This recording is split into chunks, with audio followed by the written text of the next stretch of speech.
Welcome to Discovering. Sometimes the best way to turn unproductive land into valuable wildlife habitat is fire. We'll tag along with the DNR on a prescribed burn. And essentially what we want is some of the summer grasses to come back because it's really good for wildlife. And we'll join up with a couple of wildlife biologists on their annual spring grouse and woodcock surveys. Each route has 10 stops that are spaced 1 mile apart. That's all tonight, so kick back, it's time for Discovering. The secret streams that flow beneath the cliffs of colored stone. Forest thick and healthy with birch and pine and oak. Surrounded by the greatest lakes this world has ever known. The black bear's awesome presence as he roams the hills and fields. Call of the timber wolf, the loon's lonesome trill. The eagle soaring high above, the trout lies deep and still. These are what I treasure, the only way I measure feelings that I have for this fine land. There is so much to discover when you're a long-time lover of northern Michigan.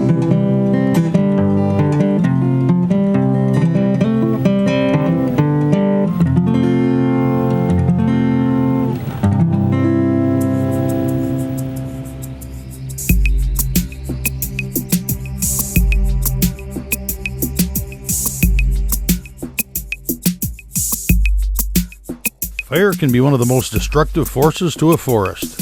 It can also be one of the most beneficial. With proper planning and supervision, a controlled fire can improve the overall characteristics of a habitat by renewing cover and forage for a variety of wildlife species. What we planned here today was a prescribed burn for grassland habitat. So we're cutting or trying to get the aspen and any of the brush cut back and burnt off, and we'll have a grassland opening here, and that'll promote songbirds and turkey habitat, white-tailed deer habitat. This is a wildlife-funded burn, so this is we're doing this for the wildlife species in the Menominee County area today.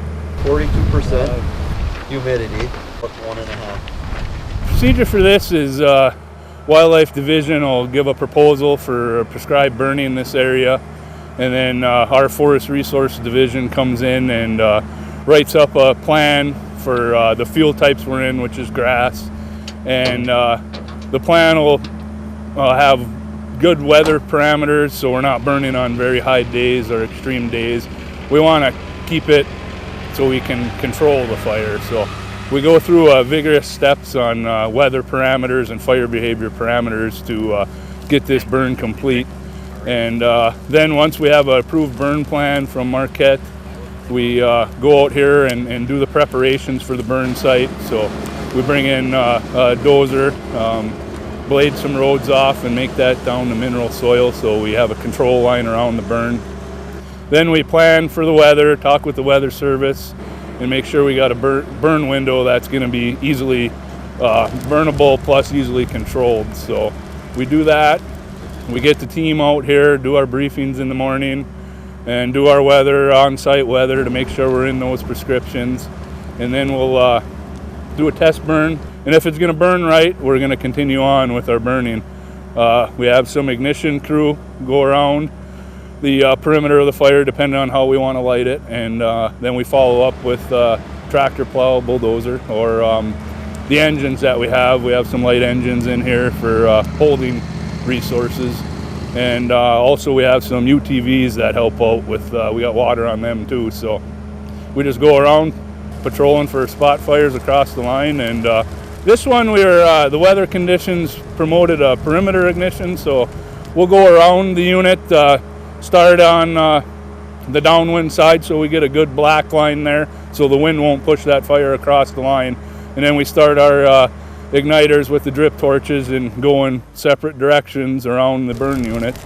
And once we got good fire all around, that heat sucks everything interior, so all the flames and smoke and everything pull into the center and up, and we have no control problems on the outside of the lines. So that's pretty much why we do the perimeter ignition. If it's going to burn well, it helps us. It's hot along the line when we first start out, and we might get a few spots here and there, but for the most part, when that sucks in, we have no control issues at all. On good days like this, we have no spot fires across the line, so we have no issues with controlling this fire. Burns together real well, and we're off to the next burn unit.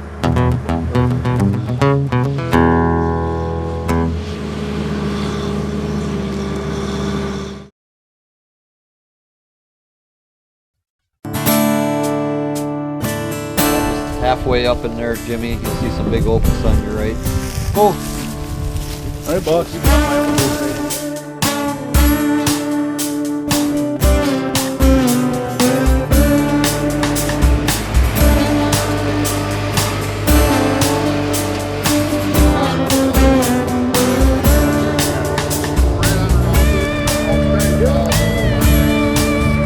Yeah, what we're burning is a grass opening here for wildlife reasons. Currently right now we're gonna move up into this unit. We got a south wind, so we're gonna start on our north end, let the fire burn back on this northern end. But eventually we'll send our lighters all the way around and close the whole thing, and then it'll burn together on its own in the center. We just completed this unit down here. That's where we originally were. Yeah, we're just waiting for the people to keep patrolling this. When they're done, they're gonna bump up and join us, and we'll start ignition.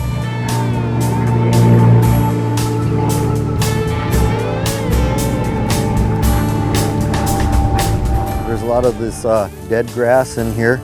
Some of the dead leaf litter and dead grass down in this mat. So what we want to accomplish today is burn a lot of that all off. Our goal is 100%. And essentially what we want is some of the summer grasses to come back, because it's really good for wildlife. So this is a DNR wildlife funded project. This block right here is 91 acres. And if you look in the distance a little bit, we got some younger aspen and shrubs coming in, and we're gonna try to kill them off too and maintain this as a grass opening. Some of the grasses that we'd like to see come back are the big and small blue stem grasses.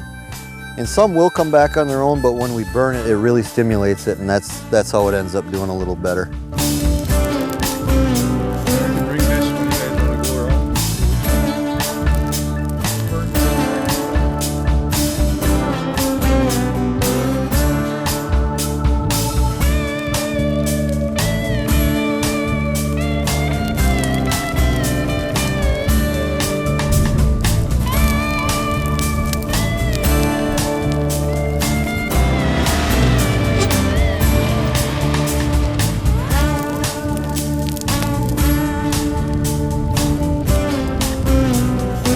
Stevenson 59 for 50.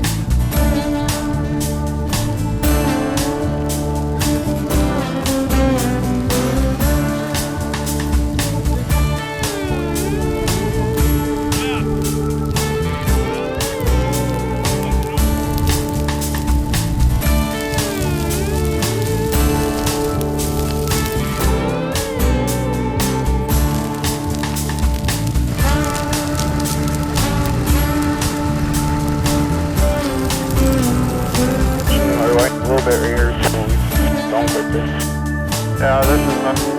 Yeah, affirmative, Roger. It's 4. We'll be set.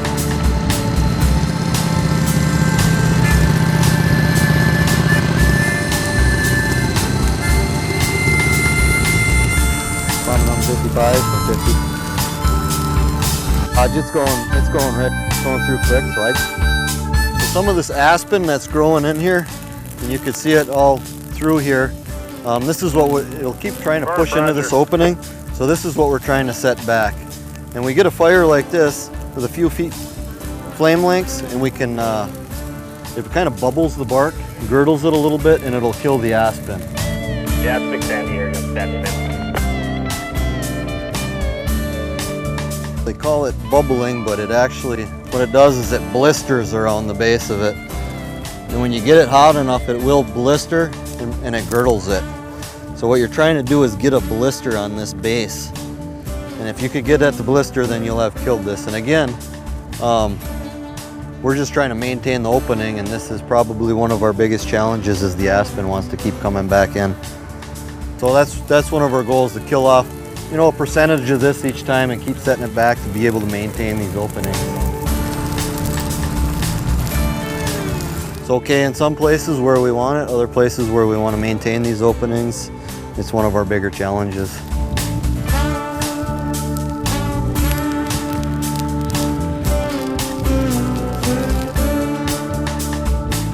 Alternators up to 14% no jump.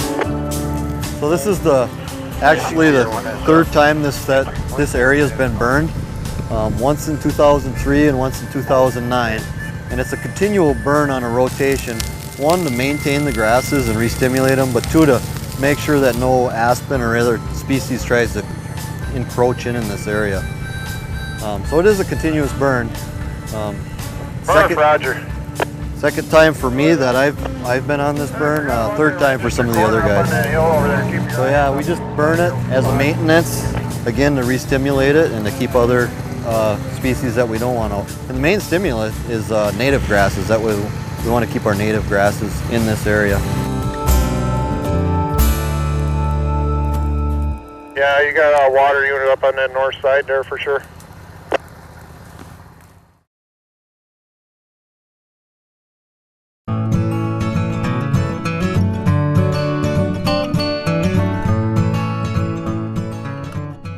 Ruffed grouse and American woodcock are familiar birds to small game hunters in Michigan.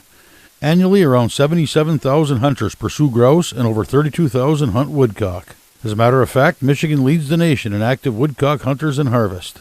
There are many parts to the management of each of these valuable game species, including hunter cooperator surveys, spring breeding surveys, as well as harvest surveys. Both grouse and woodcock spring surveys are conducted by the DNR along with other agencies and volunteers. I had the opportunity to tag along on a couple of surveys, beginning in the morning with grouse. We're out here doing our spring rough grouse drumming survey. We're here on the Norway Truck Trail, just north of Norway, where one of our routes begin. It's 5 in the morning, and we're gonna get started.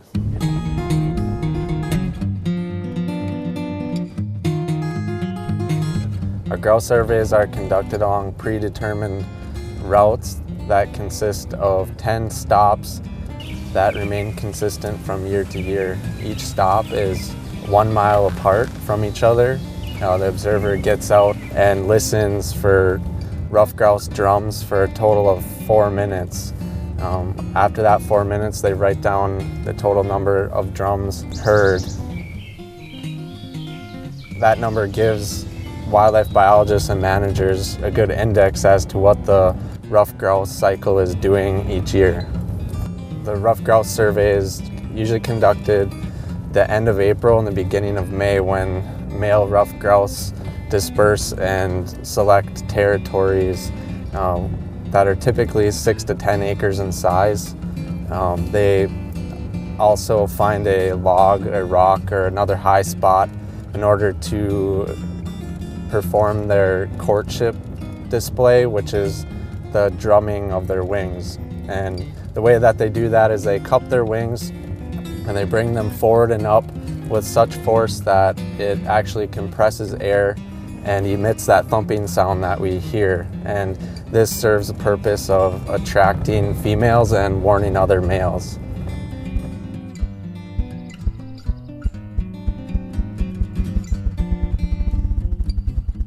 We can hear one grouse drumming, but it's a little far off, so we're still going to count that one. And we'll listen here for the rest of the 4 minutes and see how many we hear total. The males usually start their courtship display and start drumming around the middle of April, and they continue through the first couple weeks in May. They usually are more active in the morning, but it's not uncommon to hear them drumming throughout the entire day and into the evening.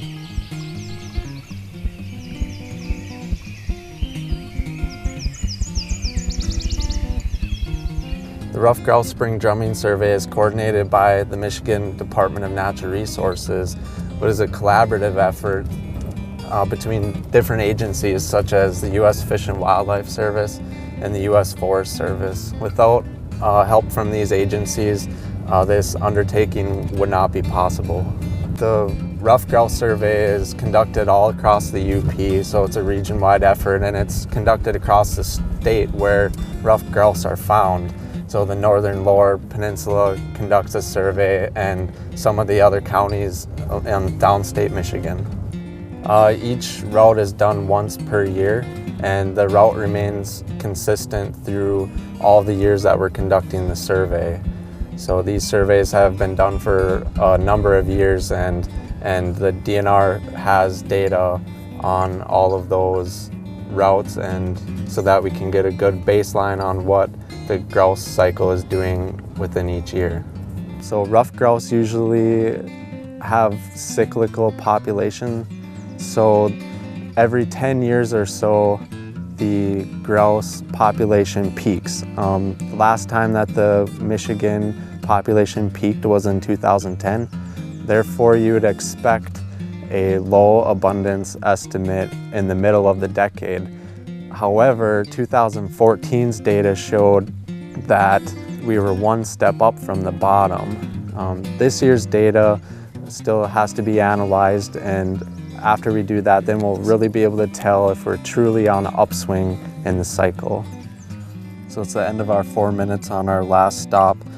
And for this stop, we heard 3 grouse. So it looks like our total is going to be 20 for the Norway Truck Trail route. And we'll have to bring that data back to the office and see how that compares to last year's data.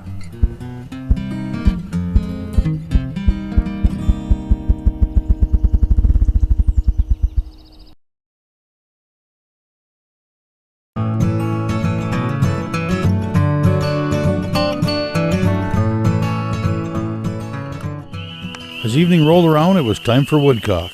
On spring evenings, male woodcock head for clearings and fields, places with easy access to the open sky, necessary to perform their courtship ritual. What we're doing today is a woodcock singing ground survey.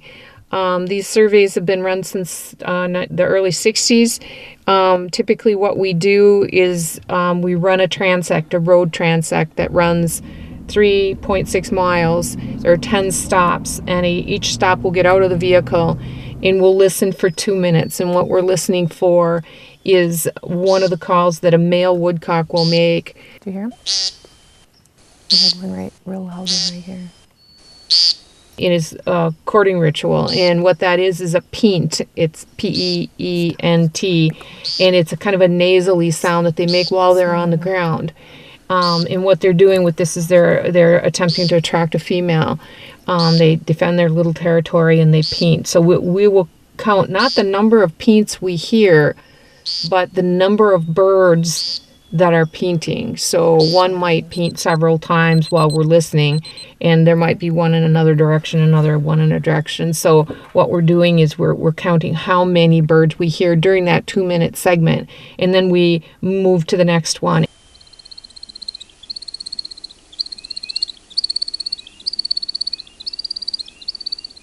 Twittering we heard there was the wind between his outer primaries when he's flying up. That's that twittering sound that you hear.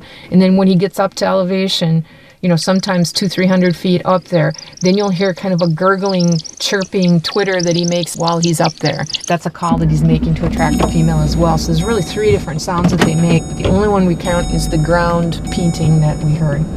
Listen for that 2 minutes, count the birds, and then on to the next one. We have 38 minutes to finish the entire route, so we move quite quickly through the whole thing. This survey is run by U.S. Fish and Wildlife Service in cooperation with the Department of Natural Resources. So most of our surveyors are biologists. We do have volunteers, federal, state, and tribal biologists all participate in this survey in different preset routes that have been in place for many, many years. For example, this particular route I've run this is my 19th year, and it was run for years before I started running it. We compare them year after year, and we put many surveys together. One particular survey doesn't tell you a lot because it can change, and you can hear differently depending on if you get a little more wind blowing or if there's more background noise. But if you put them all together and run the same ones year after year, you can you can get a trend going to indicate, the abundance of woodcock that you have. Actually, we could hear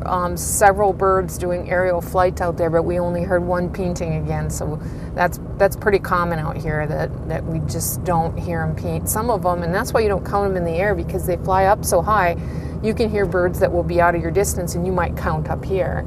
So you have to actually count the ones on the ground that you can hear.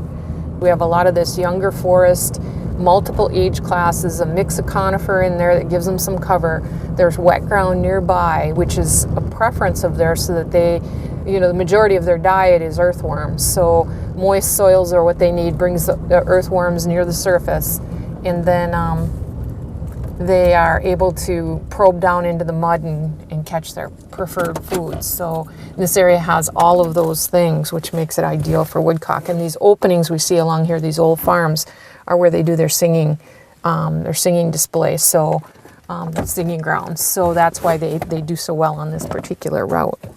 This is a fresh clear cut right here, and that's also an opening to them with some vertical cover, so it's a good place for them to use as a singing ground.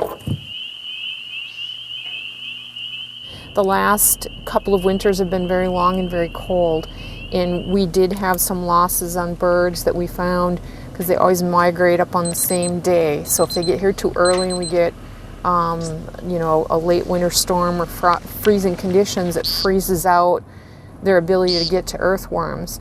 And they've already expended all this energy flying north, so they're very, very thin, and they have a very high metabolism. So they need to eat and eat frequently. In fact, they can eat their weight in worms every day. And so they get up here, and we have that late storm or freezing conditions, and we lose birds. And we were finding birds dead here and there. What we just don't know is how many of them were migrating through and how many were resident. So we're seeing maybe a combination of those two things. Other than that, it was a pretty good night for the survey overall, and still better than you find on a lot of woodcock routes. This is a very good area for them. Well, that's it for tonight. If you'd like to keep tabs on what's coming up on Discovering or see where we've been, you can join us on Facebook. And fishermen, be sure to check out the weekly fishing report section at 906outdoors.com. Thanks for watching, and we'll see you next week right here on Discovering.